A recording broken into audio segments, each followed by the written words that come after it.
this year for B3 we were asked what program we was going to give to, and the program that stuck out to us, we were looking over all the different programs, was the Child Survival Program from Compassion International. And for me anyway, what stuck out about that program was the fact, after reading scripture and kind of going through this whole search about, what does it mean to be a Christian in America, I felt like, after reading Matthew 25, it talks about that when the Lord asks us in the end, when did you feed me? When did you clothe me? When did you give to me? Whatever you did for the least of these, you've done unto me.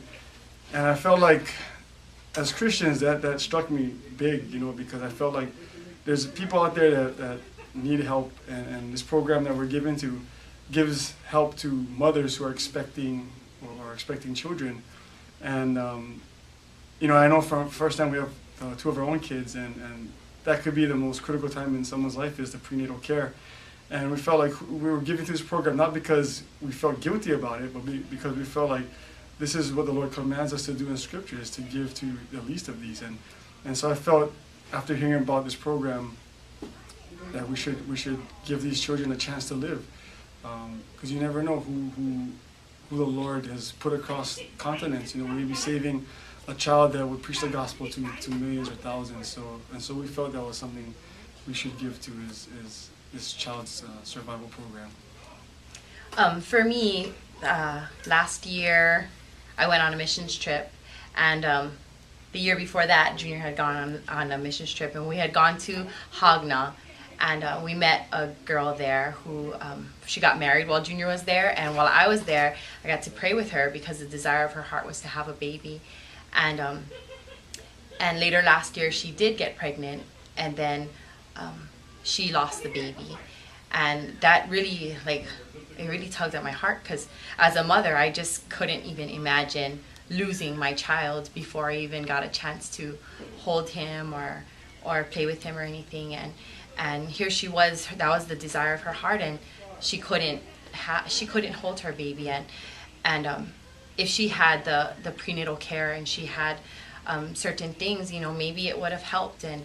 And so when this opportunity came up, I thought, gosh, we could help save a baby, and we could help a mom be able to hold her child. And what better gift to give someone than the gift of life, the gift of having a little more confidence in knowing that your baby is taken care of. And so when this came up, I thought we have to, we can help save a life. And what better gift can we give to someone than to be able to do that? So yeah, so if those of you sitting out there haven't picked something to give to,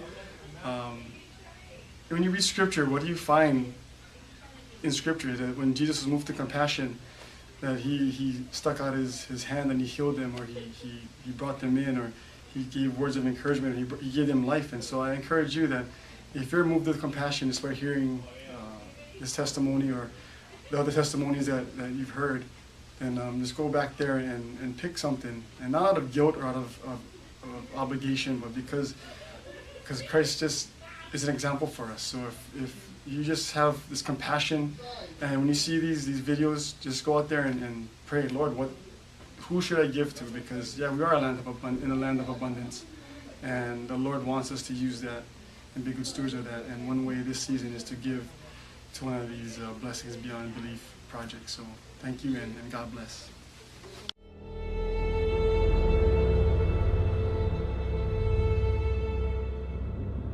For half a century, Compassion has been doing a remarkable job of ministering to children in poverty through our normal program, beginning when they're about 4 or 5 years old, and some of them taking them all the way through university.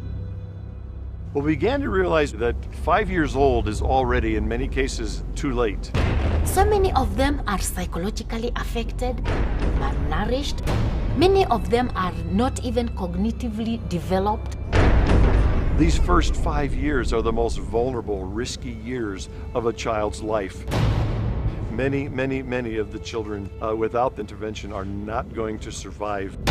If we can get them to age 5 with a safe delivery, with the right vaccinations, with the right stimulus, the right kind of love, they are ready to be launched into life.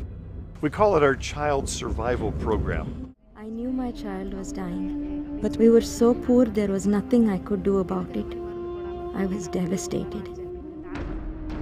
You just look at those mothers and you just want to shed a tear because the mother doesn't have any knowledge, like not even able to clean their homes. So you get into a home and you find it is not even swept. The utensils are dirty and therefore children get sick of malaria. Children get sick of diarrhea and vomiting.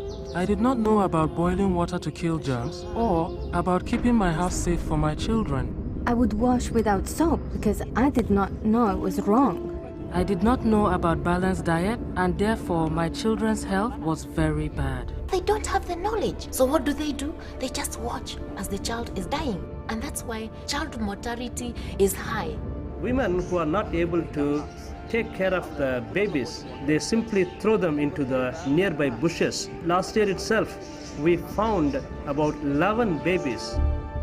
We specifically educate the mothers to be able to feed well, a balanced diet, so that the child can grow the way it is supposed to develop. I now know how to feed my children, to give them a balanced diet. I didn't know the importance of fruits. Now I know. I can see a very big difference in how they're growing up. CSP has given me 3 hens. They lay eggs every morning, which I am able to give to my children. We teach about immunization, visiting the hospitals early, so that the children can be vaccinated. When a problem comes, I don't wait.